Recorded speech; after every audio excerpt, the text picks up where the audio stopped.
It's easier to be connected when life's smooth. Crisis reveals your real relationship system. You've built connection practices, daily check-ins, vulnerability, but crisis is different. Stress amplifies everything. This is where you find out if your system actually works. How do you and your partner handle crisis together? Do you turn toward each other or away?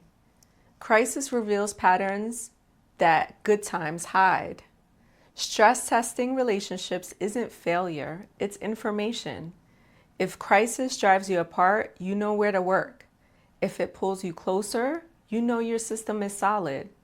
What happens if you avoid the stress test? You never know if your connection is real or just convenient.